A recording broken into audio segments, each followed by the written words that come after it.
Dear friends, आज हम बात करेंगे हेपेटाइटिस बी वायरस से रिलेटेड एक बहुत महत्वपूर्ण विषय के बारे में।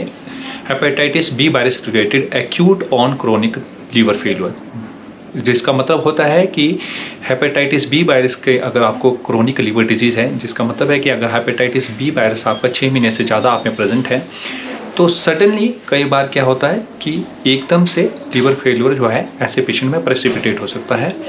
जिसे हम कहते हैं acute on chronic liver failure. तो हम इसे डायग्नोज कैसे करते हैं? जो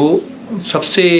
सेंसिटिव मेथड है, एक चाइनीज़ ग्रुप द्वारा जो सजेस्टेड मेथड है, वो कहता है कि अगर आपको हेपेटाइटिस बी वायरस से रिलेटेड क्रोनिक लीवर डिजीज़ है, जिसका मतलब है कि आपका हेपेटाइटिस बी सरफेस एंटीजन 6 महीने से ज़्यादा में प्रेजेंट है और सडनली आपका बिलिरुबिन जो है वो 12 से ऊपर हो जाता है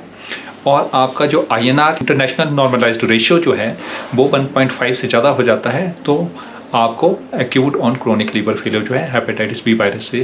हो गया है। और जो ये क्राइटेरिया है वो ज़्यादा सेंसिटिव है जो यूरोपियन गाइडलाइन है उसके कंपैरिजन में। तो जो ये डिटेरियोरेशन है, सडन डिटेरियोरेशन क्यों होगी किसी chronic hepatitis B virus infected person की, तो इसके बहुत सारे कारण हो सकते हैं। तो उन कारणों के बारे में जानना जो है वो हमें उनके बचाव में भी हेल्प कर सकता है। जैसे जो कॉमन कारण रहते हैं फ्लेयर होने के, वो ऐसे रहते हैं कि अगर कोई पेशेंट जो है हेपेटाइटिस बी वायरस से ग्रसित है और जो हेपेटाइटिस बी वायरस है उसमें स्पॉन्टेनियसली कोई म्यूटेशन आ गया, जिसे हम स्पॉन्टेनियस फ्लेयर कहते हैं, जिससे कि वायरस की रेप्लिकेशन बहुत ज़्यादा बढ़ गई और लीवर फंक्शन जो है बहुत ज़्यादा डिरेंज हो गया। या फिर जो हमने दवा दी है हेपेटाइटिस बी वायरस के इलाज के लिए, जैसे निकोलोटाइड एनालॉग हम देते हैं, उस दवा के लिए या तो रेजिस्टेंस हो गई है या फिर जो दवा है आपने अब्रप्टली स्टॉप कर ली है। तो इससे क्या होगा, एकदम से वायरस जो है वो फ्लेयर हो जाएगा, वायरस के नंबर बढ़ जाएगा और जो है लीवर फंक्शन जो है वो डिरेंज हो जाएंगे। यदि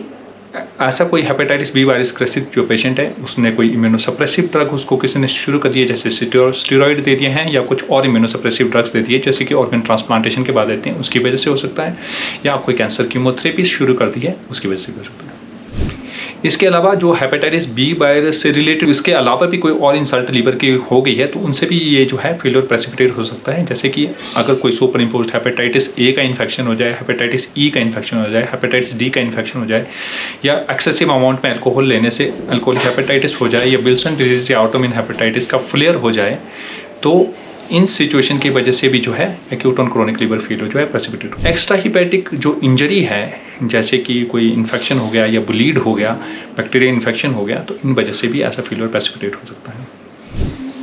तो जो लोग ज़्यादा प्रीडिस्पोज्ड होते हैं ऐसे सडन जो फेलियर जो है लीवर का प्रेसिपिटेट होने के लिए, वो लोग होते हैं जैसे कि जो यंग पेशेंट है, नॉन सिरोटिक पेशेंट है, या बहुत ओबीज है जिनमें anti-HBe एंटीबॉडी प्रेजेंट है, या HCB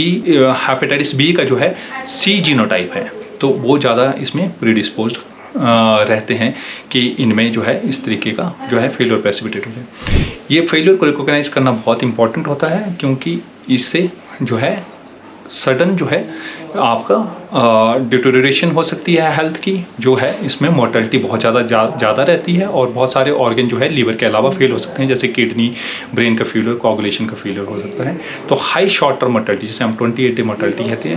कहते हैं, तो ये इसमें इन लोगों में ज़्यादा हो सकती है।